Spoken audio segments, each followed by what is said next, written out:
Hi everybody, it's me Lagar Laxon, also known as Chino and Artie. I am going to be doing a review. It was a request review by River White, and I have a copy called this video game called Way of the Warriors. Okay, I'm playing it via emulation right now because I rip it on my own copy that I have because I don't want to download the ones on the internet because I want my copy. And so far, I'm enjoying it running on my 4DO emulator because I didn't have the Creative Blaster version, 3DO Blaster, running an ISA port. I have this game. And now there are drawbacks. The minute you start the game, it goes on versus mode. You have to press left. Demo mode. Versus mode. Tournament mode. There we go. And Versus mode. and these are your characters. You got the Asian guy, dragon, kung fu. Then we got the outback, Native American, a style looking guy, but no, he's Australian. I'm Australia. Age 24. Then we got a Japanese kendo, a ninjutsu from Japan. So now we got two Japanese characters. Actually, three of them now. Then we got a Chinese Chun-Li ripoff. Now a United Kingdom character.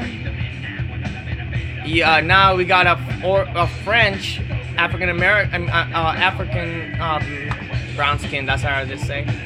USA. The only American character you'll see here is this female. Her name is Crimson. But I gotta pick Kung Fu Hong Kong. Dragon's only a knockoff of Liu Kang. Now, what you see, what makes me impressed about it was this is Naughty Dog's first game. All right, Naughty Dog's is known for making games like what's that game called? Oh yeah, Crash Bandicoot. And what you're actually seeing is running full speed, and that's how it's supposed to play. And yes, that's how choppy the game looks.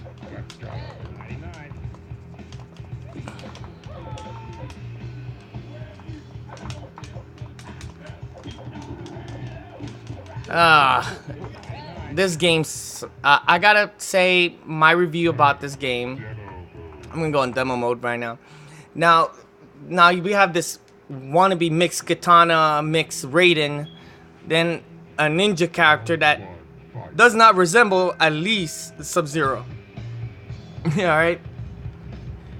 So looking at the graphics, yes, it's 3 by something resolution, and it is impressive by screenshots. I remember looking at it in GamePro magazines. It says it has hundreds of fatalities, and this game is really hard to beat. Okay, and wow, this game is that's how it's actually playing. 100% pure in emulation, but it runs exactly how I played on my 3DO. I was shocked when this game came out. I was like, why did I spend so much? It was $59.99. Okay, this was 3 months after the game of its release. Alright, I spent $59.99. The original price was $69.99. Alright, and my opinion on this game is it's a Mortal Kombat clone, but it features digitized characters that looks actually more better than any. I mean, out of all the Mortal Kombat clones, it actually does camera zoom in and out like the Samurai Showdown, which you will never see in a digital. This is the only game that actually features that does the zoom in and out layout. Samurai Showdown style with digitized characters.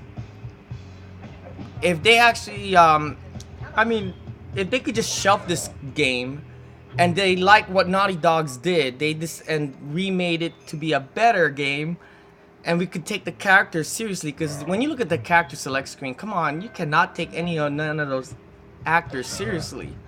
All right, and one of the characters is actually Max Payne, the soldier, that one German soldier. So I gotta say, I couldn't take the characters seriously. I couldn't take the game seriously anymore. I mean, how can a fighting game playing with that kind of rock music, with Rob Zombie music. I mean, um, but the backgrounds is amazing. But I'll tell you the truth, till now I still haven't beaten the game. Okay, it's impossible to play it because you can't play it on easy and get an ending. You have to play it at least on its moderate mode. Um, the disc I have, it looks just like. I wish I have the physical copy to show you, but the disc shows a yin yang with 3 circles on it, um, and a bloody side of it. One white, one black, and red. Now, my discovery about this game, okay? I saw it in a GamePro magazine ad, and I gotta say, I was like, wow. You know, I already have a 3DO system, which cost me almost $1,000. My mom spent that much money on me that time, and you know, I was like, man, I really want to play that game. I want to check it out, but I never actually saw actual gameplay until when my parents, you know, I was very young. All right, it was 1995, I believe. I think I don't recall what year, but I just remember the day when I first time saw the physical copy being played. I was in Fedco. Oh yeah, I live in Santa California, and I went to this. We went to the store to Fedco every time we visit relatives once a week. They have this kiosk of the 3DO system, and the only game I have for the 3DO was the demo disc that I have, and that was it. And then it was basically a CD player, surround sound that we have in the house. That was the 3DO's purpose, why we have it. And then now, for gaming wise, I barely even played games on my 3DO until later on I started collecting the games because they got cheaper when 3DO started becoming a $39.99 console. Yes, $39.99, and the games were in bargain bins for $5. Okay, I got Syndicate. I ended up getting what else? Captain Qzar, Daedalus Encounter, Street Fighter 2 Turbo, Super Street Fighter 2 Turbo, Samurai Showdown, and the port of Super. There was only 2 home ports of Super Street Fighter 2 Turbos that time. I actually have the PC version until I had the 3DO version, and I noticed the soundtrack was on the 3DO, and the controls. Oh, come on! You got that 3 button and basically the shoulder buttons as well. So that's total about 5 buttons, and there's no pause screen, so you have to use the other buttons to. It's kind of weird. But I saw this game in Fedco, a group of cholos, okay, like a group of Latinos, you know, just hanging out, Mexicans. And they said, hey, can we play this game? And then the guy turned it on, and I saw it, just watch them. And then I'm like, wow, you know, like I was impressed by the graphics, but I was in a distance. Until those months later, you know, I saved up enough money. I said we ended up passing by the Fedco. I bought it for $59.99. And when we played it on my big screen TV, I was like, no, this game is whack. I could not control it because I was just watching somebody else play. I was impressed, but I hated the game. Oh God, I only played it for 1 week, and I should have read the review because I was borrowing the magazines from my neighbor Matthew. Shout outs to you. I miss you, my friend. My neighbor, a long time ago, at that time, he was the only one who had subscriptions to GamePro, and I saw, you know, like the review on it, was so bad. And I remember there was a guy dressed up like from India. It was funny. So my take on this game, I do not recommend it at all. It's not a fun game. The repetitive gameplay. You can't even have a party and like, hey homies, you want to play with this game? This game is so bad. Okay, I'll say why. Okay, now my review goes deeper. One, the graphics is choppy. Okay, all right, it is detailed. It looks great in screenshots, but the characters, when they punch, they're very stiff. Especially the controls is non-responsive. It feels like it's almost half a second delay, and then and see, it's very very choppy. As it zoom in and out, it looks great, but the fighting mechanics, there's no kick and punch feel to it. There's no look here. Hear how they attack.